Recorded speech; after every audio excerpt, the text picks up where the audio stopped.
வணக்கம்.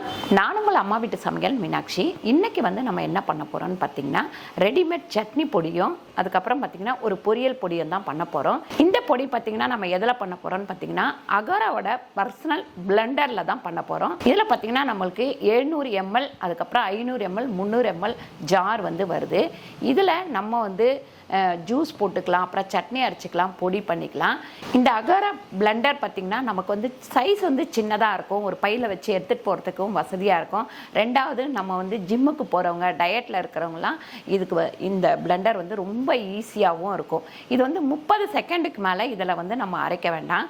வாங்க நம்ம எப்படி பண்ணுறதுன்னு பார்ப்போம். முதல்ல நம்ம இந்த ஜாரை கழுவி எடுத்துக்கலாம். இப்போ நம்ம மாதுளை ஜூஸ் போட்டுக்கலாம். நல்லா மாதுளை பழத்தை தட்டி எடுத்து வச்சுருக்கேன். 2 ஸ்பூன் அளவுக்கு சர்க்கரை சேர்த்துருக்கேன். தண்ணி சேர்த்துக்கலாம். நம்ம பாலும் சேர்த்துக்கலாம், தண்ணியும் சேர்த்துக்கலாம். நான் தண்ணி சேர்க்குறேன்.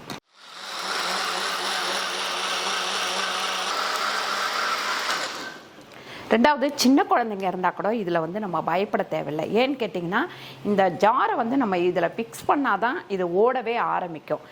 பக்கத்தில் எந்த சுவிட்சுமே இல்லை. ஜார் உள்ளே வைக்கும் போது மட்டும்தான் ஓடும். இப்போ இதை வடிகட்டி இதிலே ஊற்றியாச்சு. இப்போ நீங்கள் எங்கேயாவது போகிறீங்க அப்படின்னா இதையே லாக் பண்ணி எடுத்துகிட்டு போயிடலாம். இதோடவே எடுத்துகிட்டு போயிடலாம். இன்னொரு பாத்திரம் வேணும்னு இல்லை. அதுக்கப்புறம் பாருங்கள், இந்த மாதிரி நம்ம குடிச்சிக்கலாம். லாக் பண்ணி நம்ம ஃப்ரிட்ஜில் வச்சிடலாம். அப்புறம் கொஞ்சம் கூலானவுடனே எடுத்து குடிச்சிக்கலாம். பாருங்கள், ரெடிமேட் சட்னிக்கு நான் உடச்சக்கல்லை 150 கிராம் எடுத்து வச்சுருக்கேன். காஞ்ச மிளகா ஒரு 15 காஞ்ச மிளகா எடுத்து வச்சுருக்கேன். 1 ஸ்பூன் கல் உப்பு எடுத்து வச்சுருக்கேன். பூண்டு ஒரு தோலோடவே ஒரு 10 பல்லு எடுத்து வச்சுருக்கேன். இப்போ ஃபஸ்ட்டு நம்ம காஞ்ச மிளகாவை மிக்ஸி ஜாரில் பிளெண்டரோட ஜாரில் சேர்த்துடலாம். அதுக்கப்புறம் உடச்சக்கல்லை கொஞ்சமாக உடச்சக்கல்லை போட்டுக்கோங்க. ஏன்னா வெறும் மிளகா அரைக்கும் போது நமக்கு நல்லா நைஸ் ஆகாது. அதனால் உடச்சக்கல்லை கொஞ்சம் நம்ம இதை போட்டுட்டு ஃபஸ்ட்டு ஒரு சுற்றிக்கலாம். ஒரே சுற்றில் நம்ம பாருங்கள், ஒரு 2 செகண்டு கூட இல்லை, நல்லா பொடி ஆயிடுச்சு. இந்த பாத்திரத்தில் இதை கொட்டி வச்சுக்கலாம். கடைசியில் மிக்ஸ் பண்ணிக்கலாம். அதே மாதிரி மறுபடியும் பொட்டுக்கடலை போட்டு கொஞ்சம் கொஞ்சமாக போட்டு பொடி பண்ணி எடுத்து வச்சுக்கோங்க. இப்போ நான் பூண்டு சேர்த்துட்றேன் இதில். அதே மாதிரி உப்பு சேர்த்துடலாம். சேர்த்துட்டு இதை அப்படியே பொடி பண்ணிக்கலாம். இப்போ இந்த ரெடிமேட் சட்னியை நல்லா இந்த மாதிரி மிக்ஸ் பண்ணிவிட்டு நம்ம எடுத்து டப்பாவில் கொட்டி வச்சுக்க வேண்டியது தான். எப்போ தேவையோ அப்போ நம்ம இதை கொஞ்சமாக தண்ணி விட்டு கலந்துட்டு தாளிச்சிட வேண்டியது தான். இல்லை தாளிக்காமலே கூட சாப்பிட்லாம். இப்போ இந்த ரெடிமேட் சட்னியை தாளிச்சிக்கலாம். கொஞ்சமாக ஆயில் ஊற்றிட்டு 1/2 ஸ்பூன் கடுகு, 1/2 ஸ்பூன் உளுந்து, அப்படியே கருவேப்பிலை. நிறைய பேருக்கு தேங்காய் சாப்பிடக்கூடாது அப்படின்னு இருந்தால் இந்த சட்னியை நீங்கள் ரெடி பண்ணி வச்சுக்கோங்க.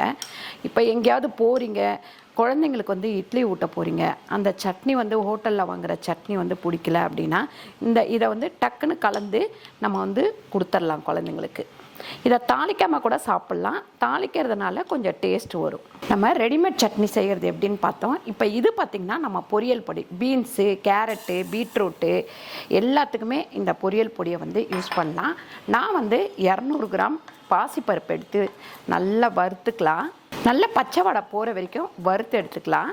பாசிப்பருப்பு பாதி வறுப்பட்டதும் நான் 2 பத்தை தேங்காய் வச்சுருக்கேன். உங்களுக்கு தேங்காய் வேணும்னா யூஸ் பண்ணிக்கோங்க, வேண்டான்னா தேங்காய் போடாமல் கூட விட்டுடலாம். இப்போ தேங்காய் சாப்பிட்றவங்க நமக்கு தேங்காயும் போட்டால் நல்லாயிருக்கும் அப்படின்னு யோசிக்கிறவங்க தேங்காய் போட்டுக்கலாம். இப்போ அதையும் போட்டு ஒரு வறுத்தலாம். அதுக்கப்புறம் பார்த்திங்கன்னா ஜீரகம் ஒரு 1/2 ஸ்பூன் ஜீரகம், 12 காஞ்ச மிளகாய். இது நீங்கள் நல்லா வறுத்து பொடிச்சு எடுத்து வச்சுக்கிட்டீங்க அப்படின்னா நமக்கு எப்போ வேணாலும் இது வெளியவே வைக்கலாம், கெட்டு போகாது. ஏன்னா நீங்கள் நினைக்கலாம் தேங்காய் போட்டால் கெட்டு போயிடும் அப்படின்னு சொல்லிட்டு தேங்காவை இந்த மாதிரி நல்லா வறுத்துறதுட்டு நமக்கு அது ஒன்றுமே ஆகாது. இப்படி சூடாக இருக்கும் போதே அடுப்பை ஆஃப் பண்ணிவிடுங்க. ஆஃப் பண்ணிவிட்டு மறுபடியும் இந்த பருப்பை கிண்டி விட்டுக்கிட்டே இருங்க. ஏன்னா கலர் மாறாமல் இருக்கிறதுக்காக இந்த சூட்லேயும் நல்லா வறுப்பட்டுரும். பாசிப்பருப்பு, தேங்காய், அதுக்கப்புறம் ஜீரகம் இது எல்லாமே நல்லா வறுப்பட்டுருச்சு. இதை நல்லா ஆறட்டும். ஆறினோடனே பொடிச்சு எடுத்துக்கலாம். இந்த பொரியல் பொடியை இந்த ஜார் பார்த்திங்கன்னா கொஞ்சம் பெருசாக இருக்கும். நிறைய இருக்குது அப்படின்னா நம்ம இதில் அரைச்சிக்கலாம். இதில் ஸ்மூத்தி எல்லாமே நம்ம பண்ணலாம் இந்த ஜாரில். இந்த பிளெண்டர் பார்த்திங்கன்னா வெயிட் கிடையாது. அப்படியே எடுத்து வச்சுட்டு நம்ம எங்கேயாவது எடுத்துகிட்டு போகிறதுனாலும் எடுத்துகிட்டு போகலாம். கழுவுறதுமே ரொம்ப ஈஸியாக இருக்குது நமக்கு.